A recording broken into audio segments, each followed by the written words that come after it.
You got alcohol,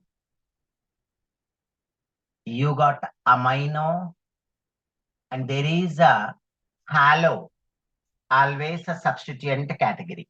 So forget about always substituent category. I mean this halo.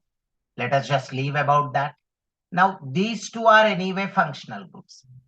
Alcohol, alcoholic functional group, and of course these are called amines. Alcohols and amines. Which one is senior? I have just given that alcohols are senior to amino. Right. Now this is the principal functional group, and this of course is the substituent. So this is how you have to just go on. These are the steps. Check what are the functional groups present. Step number 1. Step number 2. What is principal functional group and what is the substituent? And then you just recall your memory of what the name given to the principal functional group for that particular group. See, when OH acts as principal functional group, you know, it is given the name ol. It is already available with you. Now, in this case, when amines act as substituent, you know, we call it amino. And it is a known fact that principal functional group is written at the secondary suffix area. And substituent is always written at the secondary prefix area. Now, come on. Because this is a principal functional group, see that the carbon carrying this particular group gets the least possible number. So, let me give numbers from this end. So that the carbon carrying OH gets the least possible number. Now, check out the names. A, in case of amino, this of course is chloro. Consider C, because we have to arrange them in the alphabetical order. So let me write it this way. 4 amino. A comes first. Then of course a C. 3 chloro. 4 amino, 3 chloro. This is the secondary prefix. Now these are the substituents. See, here you got 2 different types of substituents. This is always a substituent type, whereas this one is of course a functional group, but now is treated as substituent because there is a group with more priority than this is present in the same compound. We consider this as substituent. So I've written the secondary prefix, no primary prefix because this is a cyclic, not a cyclic compound. So will not have any primary prefix. Then straight away go for the root word.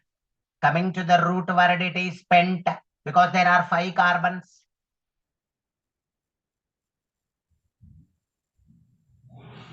Now, between carbon atoms, there are single bonds. So, ane,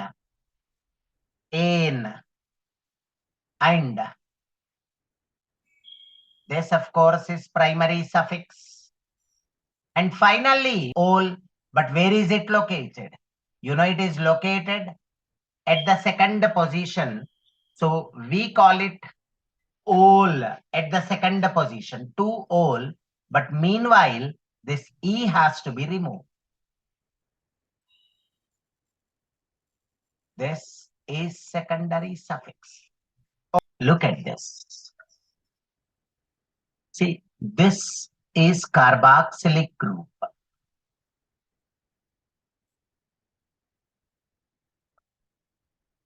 Carboxylic functional group. And see, this is keto group. So in this particular compound, we got 2 functional groups. Now, when you have more than one functional groups, it becomes very interesting. You should first know the one that is to be given priority. I mean, the one that is to be given more priority than the other. Now, coming to this particular example, let me tell you that carboxylic group is senior to keto group. Now, coming to this, see carboxylic group, which is given more priority than the keto group. As per priority order rule, see this is called principal functional group. In fact, I told you even earlier also. Principal functional group is always written at the secondary suffix area. Now, the other thing, of course, this is also a functional group, but you know, there is a functional group having more priority than this is also present along with this. So this is now treated as substituent. Though is a functional group, it is treated as substituent. And you know, it is actually written at a secondary prefix area. Now, let me tell you that every time for every functional group, we'll have a minimum of two names. A minimum of two names. One is when it is treated as principal functional group, and the other one is when it is treated as substituent. Now, because here carboxylic group is acting as principal functional group, let me call it oic acid. If suppose it acts as substituent, of course, here it is acting as principal, but if suppose it acts as substituent, you know, we call it carboxy. Extra information. If suppose it acts as substituent in any case, then we call it carboxy. Forget about that now. Now, coming to the second one. See, keto functional group is acting as substituent here. And when it is acting as substituent, we call it keto or oxo. This is when it is acting as substituent. If suppose it acts as principal functional group in any particular compound, you know, we call it, or we give it the name own when treated as principal. But for now, you can forget about this. That's a different case. Now we are going to use these two names. Now I have one more important point. See, in carboxylic group, which is the priority group in this particular compound, see, finally at the end you have a hydrogen. So you cannot extend the carbon chain. The carbon chain cannot be extended because it has got a hydrogen at the end of that. So let me call this a chain terminating group, because the carbon chain is getting terminated at this group. So it's called a chain terminating group. And remember, in general, if there is a chain terminating group and if it is the priority group, it is given number one. So the numbering begins at this particular carbon. It's a chain terminating group, point number one, and it is the priority group. Then the second one, the third carbon, the fourth carbon. Now, as I said, we should first write about this because it is the substituent and it should be written at secondary prefix area. So let me write this as, either we can go with keto or oxo. Let us write in both the ways. 3 keto. 3 keto. We are done with this. Yes, sir. See, this can also be written as 3 oxo. in a different way if it has to be written. 3-keto or 3-oxo. We have 4 carbons in this. So the root word is but. There are single bonds between carbon atoms. So ane, the primary suffix. But is the root word. Ane is the primary suffix because there are single bonds between carbon atoms. And now let me go for this oic acid. And here you need not mention 1 because it is the chain terminating group. In fact, it will always be there at the end of the carbon chain. It is always given number 1.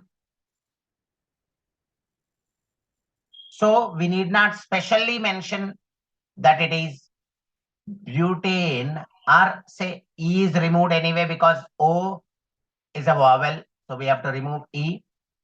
3-keto-butanoic acid is the name of this, or you can call it 3-oxobutanoic acid. Let me tell you that this is your secondary prefix. Primary prefix is anyway missing. Primary prefix is missing. This is the root word or word root. This is primary suffix. And finally, this oic acid is the secondary suffix.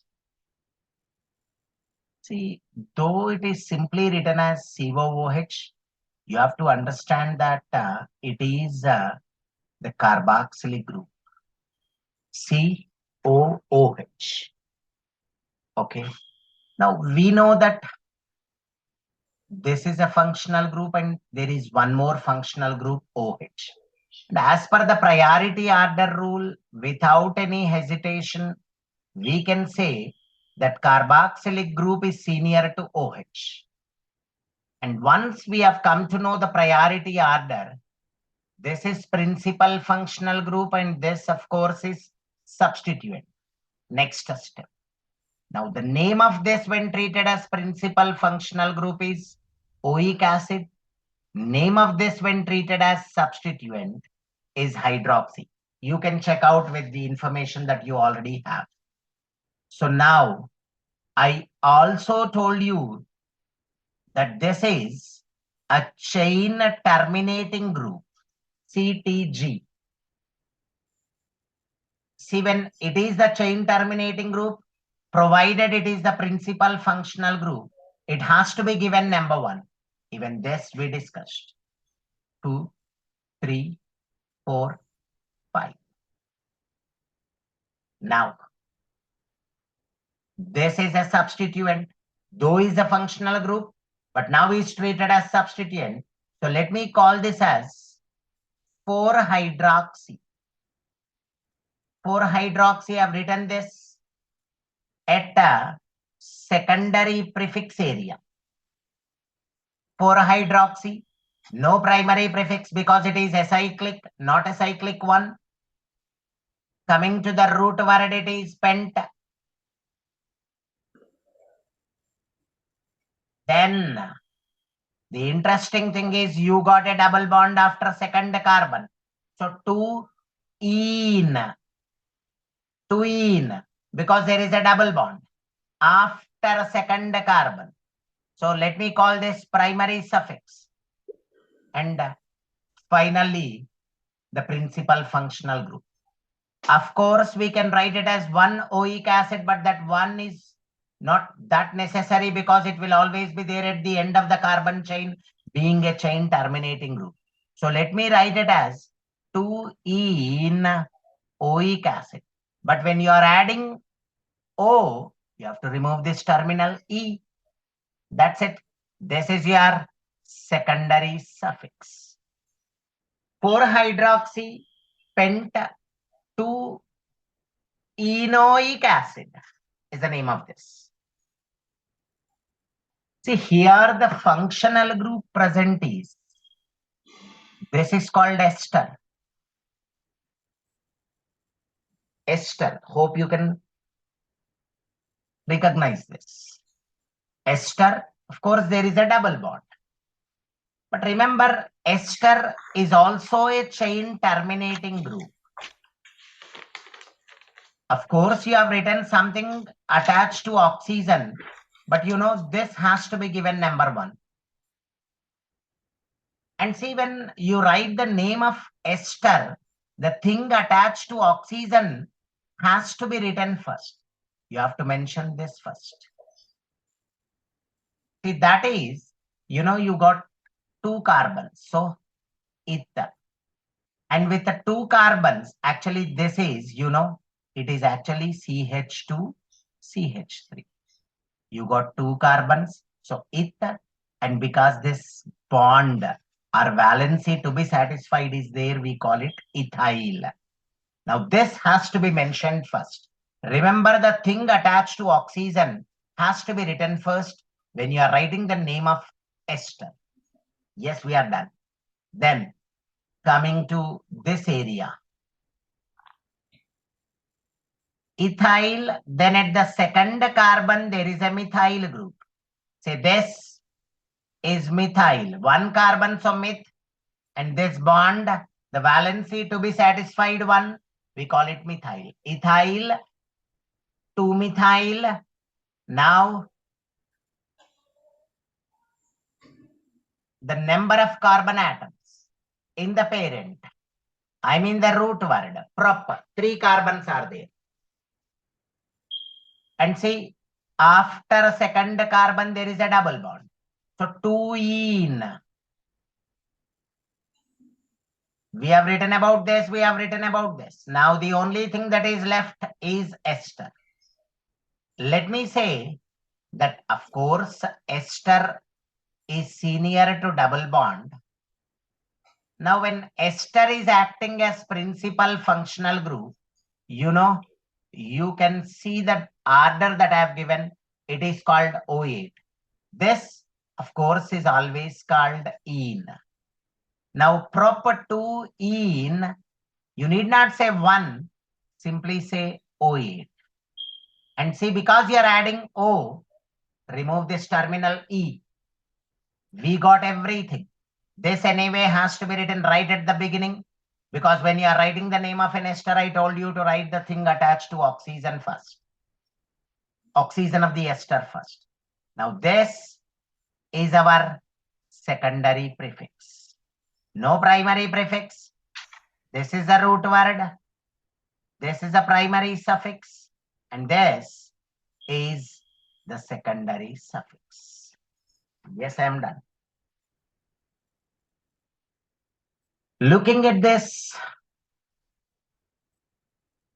you know, this is your acid halide. C double bond wo X. In place of that X, nothing but halogen, we have used chlorine. So it's an acid halide. Acid halide, of course, this, which is nothing but halo, always a substituent type. So obviously, the C double bond wo X or C double bond wo Cl is senior to Cl. This is the principal functional group. And this, of course, we need not say it is the always substituent one. And remember, even this also is a chain terminating group. There are about 6 chain terminating groups. What we discussed. It has to be given number 1, then second, third. Why is it called chain terminating? Because after chlorine, you cannot write carbon. If it is carbon, you can add a carbon. But here it is chlorine. So you cannot add a carbon to chlorine. You cannot write a carbon after chlorine. So now the name of this. You know, when acid halide is treated as principal functional group, hope you remember we call it oil halide. And here the halogen what we have used is chlorine. So let me call this oil chloride. So the name of this, you know, at the second carbon you got chlorine. So 2-chloro. We are done with this. 2-chloro. Prop, because 3 carbons are there. Ane, because single bonds are there between carbon atoms. Oil chloride.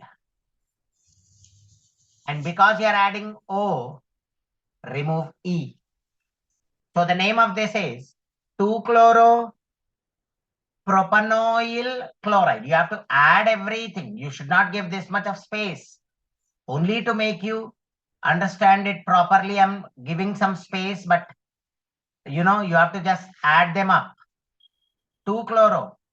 This is the secondary prefix. Prop. This is the root word. Ane, primary suffix. Then this is the secondary suffix. Now look at this. This is your amide. Of course, it is this. Amide. And look at this. Though it is given that way, you have to understand that it is C double bond O, nothing but a ketone. Okay.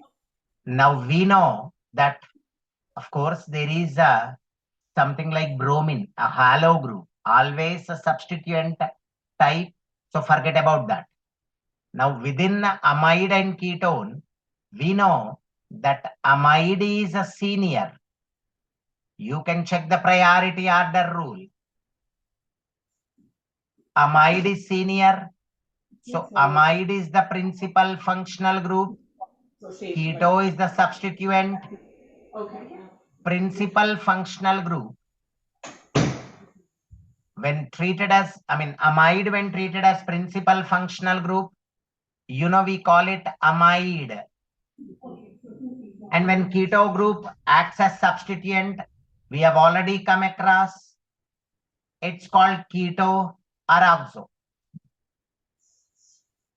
Now everything is set. And this is again a chain terminating group, because here you cannot add anything as there is hydrogen. So let us give number 1 to this, 2, then 3, 4, 5, 6. We cannot go this way because we get only 1 carbon. We have to go this way because there is an important group plus 6 carbon.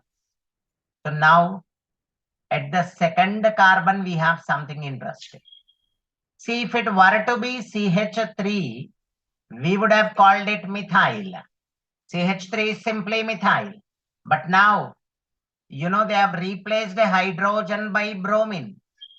They have replaced a hydrogen by bromine. So let me call this bromo derivative of methyl. Nothing but bromomethyl. It was actually methyl. With CH3, it of course is methyl, but a hydrogen, out of those 3, one of the hydrogens is replaced by bromine. So we call it bromo derivative of methyl. Nothing but bromomethyl. Come on, let us now write the name of this. At the second carbon, we have bromine. Bromomethyl. Second carbon has bromomethyl group. So 2 bromomethyl. See that you are following alphabetical order. So this is B. Then, of course, the substituent with either K or O, no problem. Come on, let us write 3 oxo or 3 keto. No problem, because O or K both come after B only. So we are following the alphabetical order. 3 oxo. Now, the secondary prefix is done. Secondary prefix is done. Then we have, of course, there is no primary prefix as usual. Hexa, because there are 6 carbons. So this is the root word. Now, hex, single bonds are there between carbon atoms of the parent chain. So ane, this is primary suffix. And finally, the amide. You need not write one amide as usual because it is a chain terminating. It will always be there at the end of the carbon chain. Of course, there are certain cases where it has to be mentioned. We'll tell you that. But now, I think it is okay.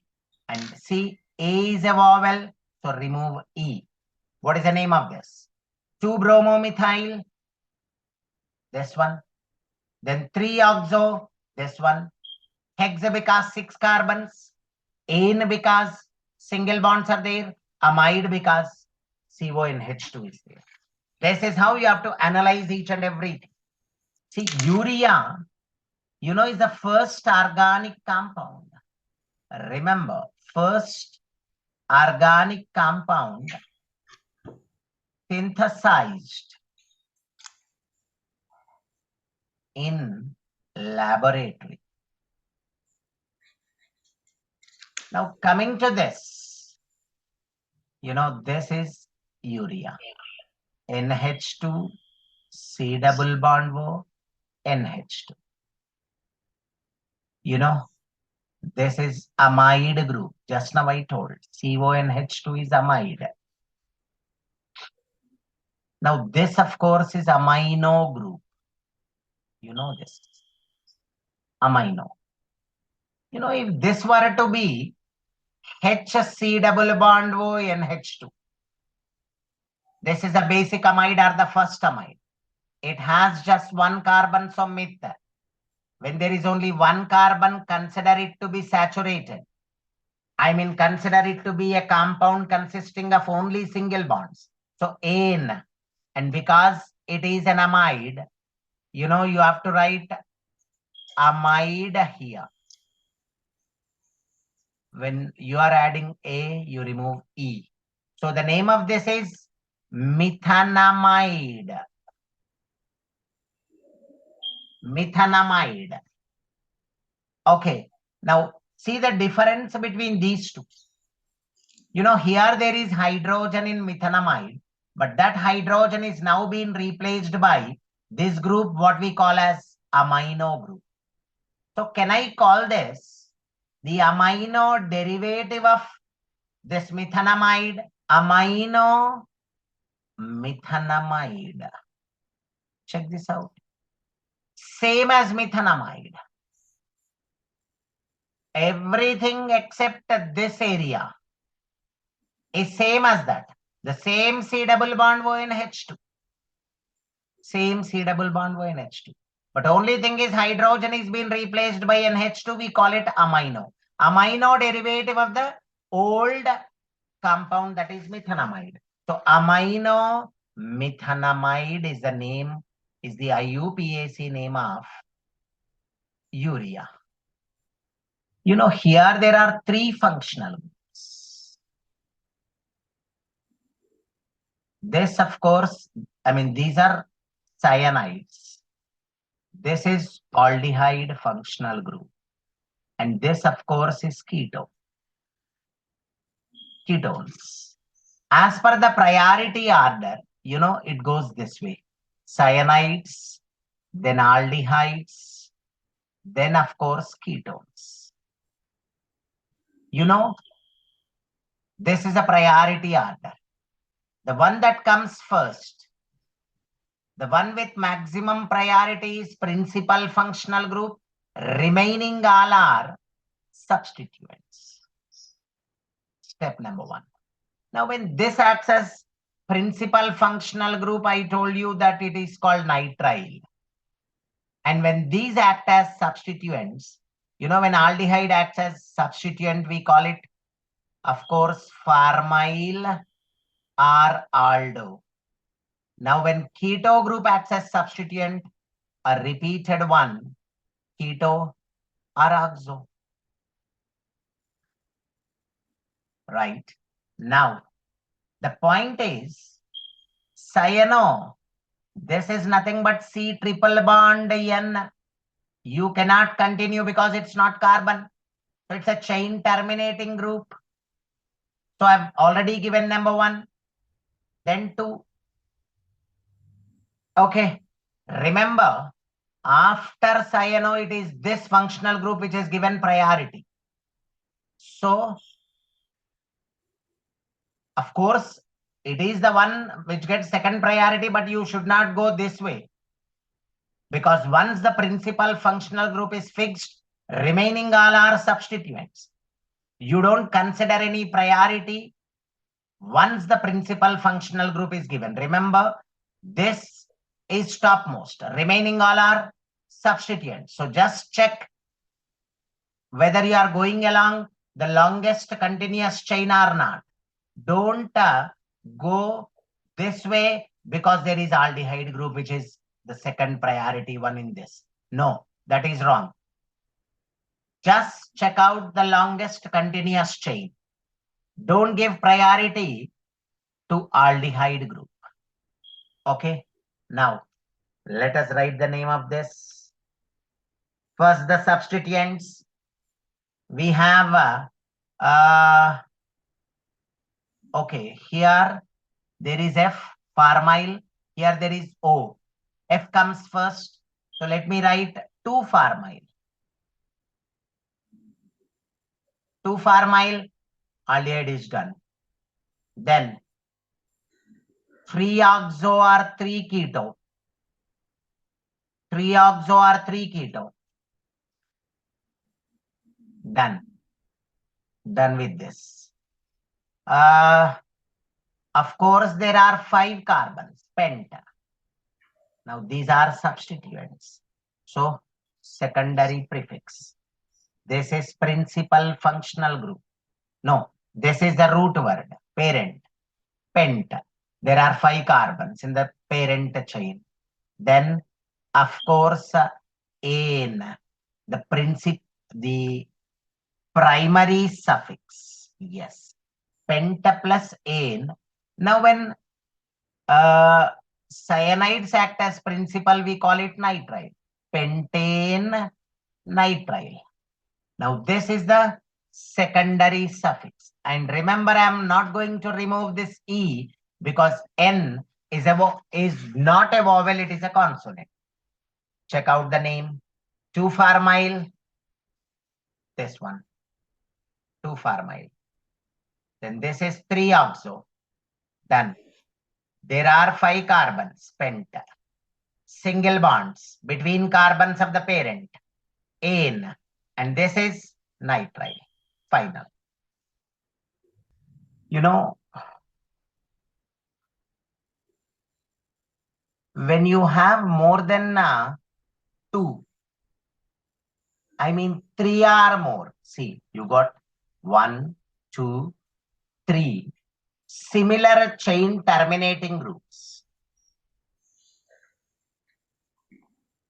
3 or more similar chain terminating groups are present. Point number 1.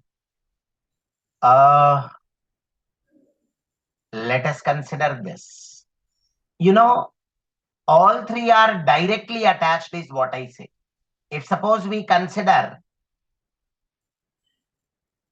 the parent chain starting from this carbon, I mean, either starting from that carbon or from this carbon. Of course, that has to be checked in terms of sum of locands. We will see that. Okay.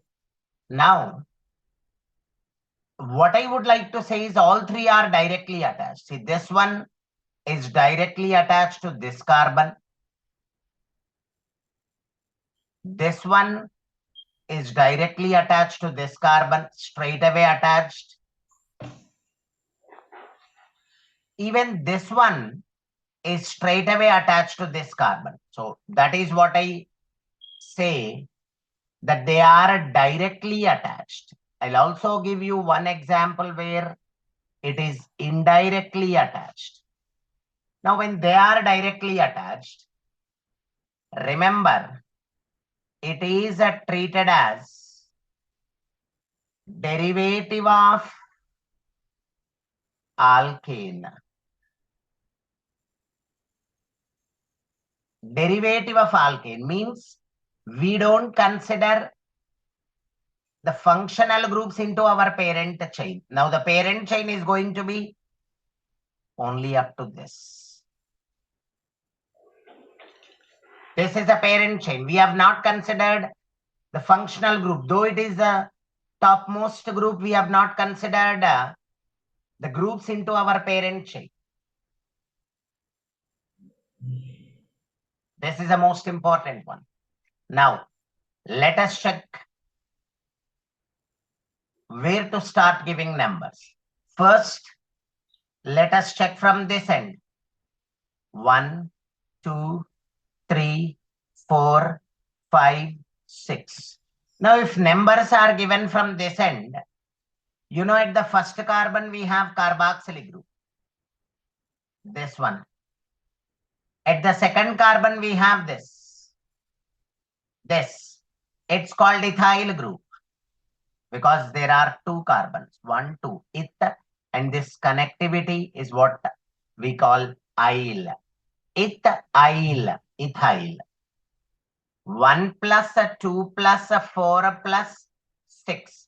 Because at the fourth carbon you got this. And at the sixth carbon you got this. So this is the sum of locands when numbers are given from this end. Let's see the total.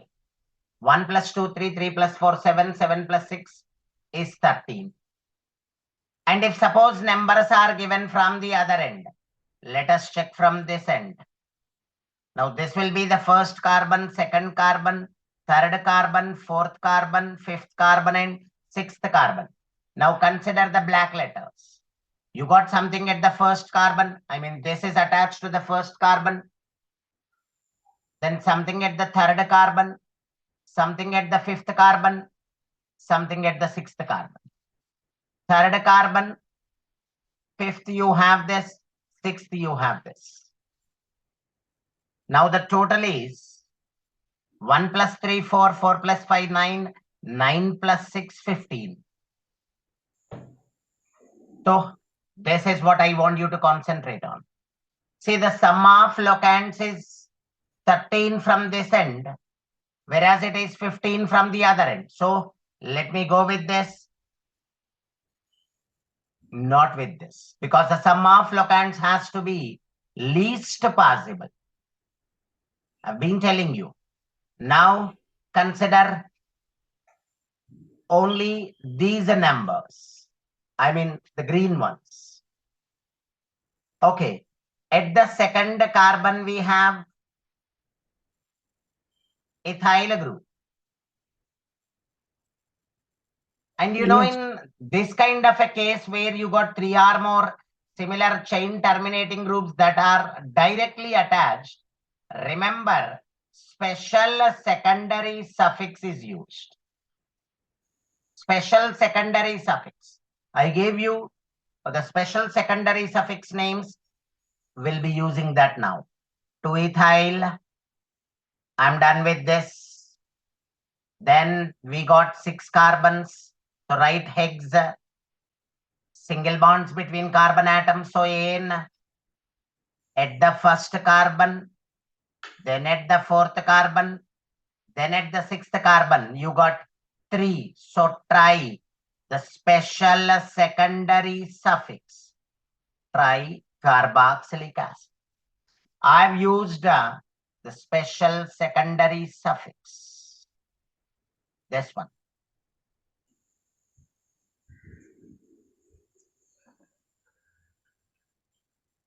Of course, the secondary prefix hex, root word in, primary suffix. That's it. So this is special. I'll give you one more example, but there it will be somewhat different from this example. We'll go for that. So this is a special example again. Here, if you look at the way the 3 carboxylic groups, I mean the C double bond OH groups are written, you know, If you go this way, this one is indirectly attached to the carbon atom of your parent chain. So these two are directly attached, but this one is indirectly attached. This and this, these two are directly attached to the carbon atoms of the parent chain. Point number one. Whereas this one, is indirectly attached. This is indirectly attached. This is where those which are directly attached are treated as principal functional groups, and the one that is indirectly attached is treated as substituent. This is what I wanted to actually give you. I told you yesterday that, being a functional group with a maximum priority, where do we use its name as a substituent? Is what I actually told you that I'll give later. Now, this is where you got it. Being the topmost one, even in such a case also, you're using a substituent name. Those are directly attached are treated as principal functional groups, and those indirectly attached are treated as substituents. Now let us give numbers. Chalo. Coming to numbering, I think I can start from here or from here before. Even from this end also, it is at the fourth. 1, 2, 3, 4. So it is at the same position. So let us forget about this thing. Come on. Let us write the name. First, we have to write the substituent name, right? So let me call it 4. This is actually our CH3, nothing but methyl group. But a hydrogen is being replaced by carboxylic group. And, when treated as substituent, we call it carboxy. And when treated as principal, we call it oic acid. Must have practiced all these. Then 4, see, this is methyl, but a hydrogen is replaced by this group which we are calling carboxy. So let me call this 4-carboxy-methyl. I mean carboxy derivative of our methyl group. We are done with the substituent. So this is our secondary prefix. Now, coming to the root word, we got 7 carbon atoms. So this is our root word. Next, ane. This is the primary suffix. And we got 2 carboxylic groups right at the end of the carbon chain. You can say heptane 1,7 because they are at first and 7th position. 1,7. Just a second. Simply oic acid. No special secondary suffix. Because here they are acting as principal functional groups. So simply, this is the secondary suffix. No special. In this case, no special. Only when 3 or more are directly attached, we use the special secondary suffix. But here, I have used the substituent name. I have also used the principal functional group name. So these two are very, very, very important examples.